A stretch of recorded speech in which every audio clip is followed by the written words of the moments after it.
Hello and welcome back. तर आता हळदी कुंकाचे कार्यक्रम तर म्हणजे कमी होत आले. आता जास्त घरी काही हळदी कुंकू नाही आहे रोज रोज, पण तरी एक दोन घरी आहेच. तर रोज साड्या काढून कपाटामध्ये तशाच कोंबल्या जात होत्या. म्हणजे घालायला तर घालायच्या वेळेस तर नवीन नवीन साड्या घालून जातो आपण, घाई होते. तिकडून आल्यावर मग स्वयंपाक हे ते, तर घरातले कामं मॅनेज करा, तर आपण जे हातात आलं ते कपाटात कोंबत जातो. तर असं करता करता मग खूपच पसारा झाला होता. जे पाहिजे ते काही दिसत नव्हतं. तर आता हृदयाला पण बरं नव्हतं, तर जे कामं म्हणजे कपाटात जे दिसते ते कोंबायचं, आणि जे कपडे जास्तचे आहे, जे एक्स्ट्रा सामान आहे त्याचं ठेवता ठेवता कपाटामध्ये पण खूप पसारा झाला होता. तर म्हटलं आता थोडा वेळ आहे, दुपारच्या टाईमला चहा वगैरे घेतला, हृदयाचं पण झालं दूध वगैरे घेऊन, आणि मग हृदयाला खेळणे दिले खेळायला. ती खेळत होती. आज तिला थोडं बरं आहे, आणि म्हटलं आता तिला थोडं बरं आहे तर आपण पण तिचा बोरनान तिचं राहिलं आहे ते करून घेऊया. तिची पण आता चिडचिड कमी झाली आहे, तर त्याचा पण विचार सुरू आहे. आता संडेला तर हृदयाच्या पप्पांना सुट्टी राहत नाही, पण म्हटलं त्यांना संडेला तुम्ही थोडं लवकर घरी या, थोडा आपण कार्यक्रम करून घेऊया, एक आपल्याच घरचा राहिला आहे. तर मग हे जे कपडे होते 4 वाजता जे जे ते पसारा तिथे होता कपड्यांचा, तो आधी आवरून घेतला. कारण मला बाहेरचे पण धुतलेले जे कपडे बाहेर वाळू घातले गॅलरीमध्ये ते पण आणून तिथे ठेवायचे होते, तर तिथे जागाच नव्हती. कपडे आणि पर्स वगैरे जी मी नेत होती हळदी कुंकाच्या वेळेस वाणाचं ठेवायला, ते पण तिथेच ठेवलं होतं. जे हातात येईल ते ठेवत गेली तिथे. तर मग कपडे काही सोकले नव्हते. जे जे कपडे सोकले होते ते कपडे मी घेऊन आली आणि त्याच्या घड्या घालून घेतल्या, आणि जे जे कपडे ओले आहे ते गॅलरीमध्येच ठेवले. आता काही फक्त 4च वाजले आहे, तर 6:30पर्यंत कपडे आरामात सुकून जातात. आणि जास्त वेळ जर कपडे गॅलरीमध्ये ठेवले तर ते थंड येतात. त्याच्यामुळे मी लवकरच घेऊन येते. 6 वाजेपर्यंत तर राहू देते. मग 6च्या आधी, दिवे लावायच्या आधी मग मी कपडे आतमध्ये घेऊन येते. तर मग तुम्ही बघू शकता माझ्या कपाटात मी किती कपडे कोंबले होते, आणि साडी केसमध्ये एक पण म्हणजे कमी आणि बाहेरच जास्ती होते, आणि त्याच्यामुळे बाकीच्या कपड्यांना पण जागा होत नव्हत्या. मैत्रिणींनी जर आपण क्लिनिंग केली ना, तर बरोबर आपल्याला स्पेस अशी तयार होत जाते त्या जागेवर आपोआप. आणि जर आपण कोंबत गेलो तर आपल्याला जागाच सापडत नाही की कुठे ठेवू, काय ठेवू, आणि त्याच्यामुळे जे पाहिजे ते दिसत नाही. तर मग मी काय केलं, ज्या ज्या माझ्या साड्या होत्या, ज्याच्या घड्या घालून होत्या आणि ज्याच्या घड्या उकलल्या गेल्या होत्या, त्या मी वेगळ्या केल्या, आणि ज्याच्या घड्या उकलल्या गेल्या होत्या त्याच फक्त घड्या घातल्या. आणि ज्या घड्या चांगल्या होत्या ॲज इट इज होत्या, तर त्या काही मी घड्या घातल्या नाही. तर ही जी साडी होती, हिची घडी उकलली होती तर ही ठेवली, आणि ही घडी घालून होती थोडी इकडे तिकडे झाली होती, तर नीट करून घेतली. कारण पूर्ण जर कपाट लावते म्हटलं तर खूप वेळ लागला असता, आणि संध्याकाळच्या वेळेला मग परत दिवे लावणे, झाडझूड करणे, असे कामं मला नंतरचे होते. भांडे वगैरे पडले होते इकडे पण किचनमध्ये थोडे. तर म्हटलं आता जेवढ्या फास्ट होईल तेवढ्या पटकन आपण करून घेऊ, हे कपाट आवरून घेऊ. तर ड्रेसेस, साड्या, हे सगळ्यांचा असा पसारा मी पहिले आधी काढून घेतला. काढल्यानंतर साड्यांच्या आधी घड्या घातल्या. साड्यांच्या घड्या घातल्यावर ज्याच्या घड्या घातल्या होत्या त्या सगळ्या व्यवस्थित केल्या, ज्याच्या नव्हत्या त्याच्या घड्या घातल्या. नंतर जे हे कुर्ता सेट, कॉट सेट माझे आहे ते पण व्यवस्थित घड्या घालून एकात एक, म्हणजे त्याचा जो सेट आहे तो पूर्ण एकत्र, म्हणजे त्या कुर्तीमध्येच त्याचा पायजमा ओढणी टाकून मी ठेवत असते. म्हणजे मला सेट काढल्याबरोबर तीनही एका जागेवर भेटेल. मग ओढणी पायजमा त्याचा शोधत बसण्यात माझा टाईम जात नाही, म्हणून मी सगळं एकाच सोबत लावून ठेवते. तर मी सगळे कपडे माझे लावून घेतले.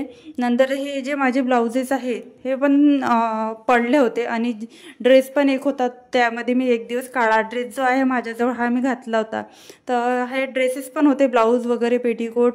ही जी साड्यांच्या ज्या ह्या 2 केस आहे, ह्याच 2 केसमध्ये माझ्या सगळ्या साड्या आरामात येऊन जातात. आणि ही जी एक एक्स्ट्रा केस आहे 3ऱ्या नंबरची, तर या केसमध्ये मी ब्लाऊज आणि पेटिकोट ठेवते. माझ्याकडे ब्लाऊज जास्त आहे खूप, पण पेटिकोट जास्त नाही आहे. मी डार्क कलरच्या साड्यांवर जे डार्क कलरचे पेटिकोट आहे तेच मी चालू देते, आणि लाईट कलरच्या साड्यांवर लाईट कलरची. मला मॅचिंगच पेटिकोट प्रत्येक साडीमध्ये पाहिजे असं नाही आहे. मी ॲडजस्ट पण करते, जिथे ॲडजस्ट होते तिथे ॲडजस्ट करते. तर मग असं करता करता मग पेटिकोटची पण जास्त आहे ना माझं. एकदमच जर पातळ आहे, तिलाच जर मॅचिंग पेटिकोट पाहिजे आहे, तरच मग मी त्या साडीवर पेटिकोट घेते. तर माझे हे जे डार्क लाईट असे जे पेटिकोट आहे, तर मग हे मी 4-5 पेटिकोट आहे माझे, हे मी त्या ब्लाऊज केसमध्ये येऊन जातात. तर ब्लाऊज केसमध्ये मी माझे ब्लाऊज आणि पेटिकोट मी ठेवले. लगेच मग ती केस व्यवस्थित मध्ये केसमध्ये ठेवून दिले. नंतर हे जे माझे बाकीचे कपडे होते ते नंतर घड्या घालून घेतल्या त्याच्या पण.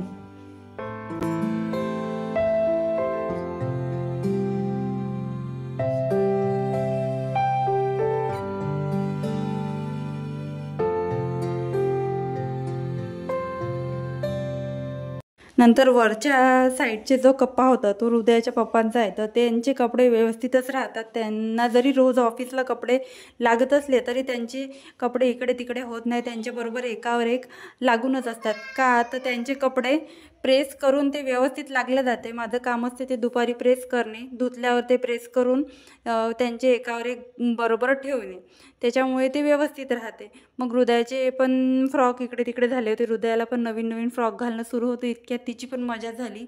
तिला तर आता खाली नेलं तर याच्या त्याच्या घरात घुसणं सुरू आहे ना, मम्मा हॅपी बर्थडेला चल असं सुरू आहे. कारण आम्ही 2-3 घरी गेलो, तिथे बोरनान होतं, तर तिला काही आता सध्या समजत नाही बोरनान काय असते असं तसं. तर मग तिला म्हटलं बेटा हॅपी बर्थडे असतो, तर ती आता कोणाच्या पण घरात जायचं असं घरी गेल्याबरोबर चल मम्मा हॅपी बर्थडेला चल, तिचं तेच सुरू असते. आणि जर नवीन कपडे जर घातले मी तर तिचं सुरू होते मम्मा भूर चल हॅपी बर्थडेला चल. तिचं आता सुरू झाला. तिला सवय झाली की नवीन कपडे घालायचे, संध्याकाळी बाहेर जायचं, मस्त फिरायला, चांगलं चांगलं खायचं तिथे आणि एन्जॉय करायचं, असं तिला आता सवय पडली. तर मग तिचा जो फ्रॉक वगैरे मी तिच्या घड्या घालत होती तर ती तिथे येऊन बसली तिथे मधात. हृदयाला हा फ्रॉक रिसीव झाला आहे पाखरू कलेक्शन या क्लोदिंग ब्रँडमधून, काळ्या कलरचा जो आता तुम्ही फ्रॉक बघितला. तर तुम्हाला जर या फ्रॉकवरचा व्हिडिओ बघायचा असेल तर मी आता तिच्या बोरनानला हा फ्रॉक तिला घालणारच आहे. पण तुम्हाला जर आताच हा फ्रॉक कसा दिसतो हृदयावर बघायचा असेल तर तुम्ही तिच्या इंस्टाग्राम ID वर जाऊन नक्कीच बघा. खूप छान फ्रॉक आला आणि खूपच सुंदर दिसत होती हृदया, क्यूट दिसत होती.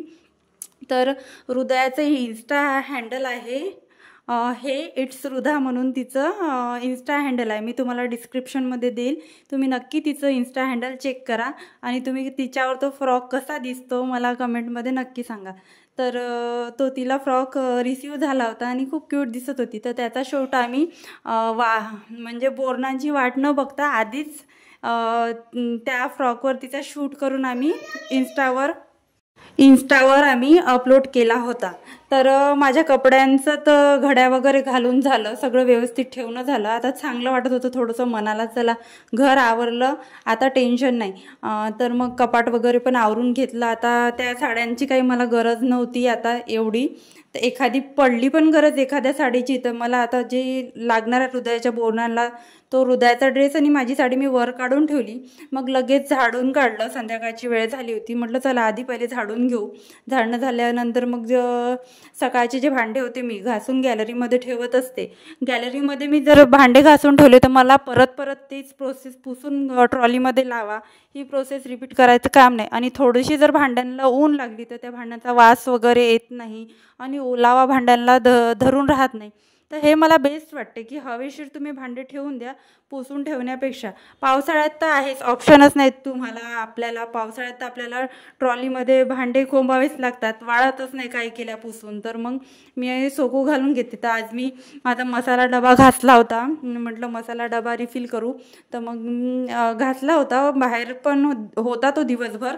पण म्हटलं एकदा थोडं मॉइश्चर वगैरे असेल तर नकोच, कशाला रिस्क घ्यायची. तर मग एकदा मी तो व्यवस्थित पुसून घेतला. मागे हृदयाची लुडबुड सुरू आहे, तिचं काय सुरू असते काय, म्हणून मी कपाटाच्या ड्रॉवरला लॉक आहे, तिथे मी लॉक करू शकते, पण इथे मी लॉक करू शकत नाही.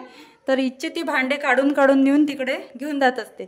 मसाल्या डब्यातले पण 2-3 भांडे घेऊन गेली होती. आता मी ते वापस घेऊन आली. आता ते मी डबल पुसणार आणि ते असं माझं काम ती वाढवते. चला, लहान आहे पण कधी कधी राग पण येतो मग मला तिचा, आणि कधी कधी खूप असं क्यूट वाटते तिने जे गेलं ते. तर मग मसाला डबा मला घासायचा होता सकाळी, तर जे कमी मसाले होते थोडे संपतच आला होता, तर मग संपत आल्यावर मी घासायला घेते. तर मग मी घासायला घ्यायसाठी मग घेतला होता. तर सगळ्या पेपर घेतला, न्यूजपेपरमध्ये सगळ्या जे मसाले होते, हळद, तिखट वगैरे सगळं, तर ते सगळं मग मी हे न्यूजपेपरमध्ये बांधून ठेवलं. आणि नंतर मग आता म्हटलं चला थोडंच होतं तर आता रिफिल करूया. आता थोडं मग वरून पण त्यामध्ये ॲड केलं, जिरं, मोहरी आणि एक काळा मसाला माझा नेहमी डब्यामध्ये असतो तो, हळद आणि तिखट, असा माझा नेहमीचा मसाला डबा हा असतो. खाली पेपर टाकला कारण म्हटलं नको परत तो गॅस ओटा खराब नको व्हायला, म्हणून खाली एक पेपर टाकून घेतला. कारण मग हळदीचे वगैरे डाग खाली पडतात आणि मग ते परत पुसायचं काम. थोडे भांडे पडले होते बेसिंगमध्ये, तर भांडे हेच होते चहाचे, आणि सकाळचं माझं एक जेवली होती मी, तर त्याचं एक ताट होतं. बाकी तर भांडे सकाळीच झाले होते माझे पूर्ण. आता रात्रीचं तर आहेच, रात्री स्वयंपाक आणि भांडे पडणारच आहे. मग रात्रीची रुटीन परत क्लिनिंग करून व्यवस्थित ठेवणे, म्हणजे मग आपल्याला सकाळी पण असा जो ओटा आहे गॅसचा तो आपल्याला साफ मिळेल आणि काम करायला पण छान वाटेल. मैत्रिणींनो, तुम्हाला कसा वाटला माझा आजचा व्हिडिओ? तुम्हाला जर माझा व्हिडिओ आवडला असेल तर व्हिडिओला एक लाईक आणि चॅनलला सबस्क्राईब करा. आणि भेटूया अशा एका नवीन व्हिडिओमध्ये. चला तर मग बाय बाय आणि धन्यवाद व्हिडिओ पूर्ण बघितल्याबद्दल.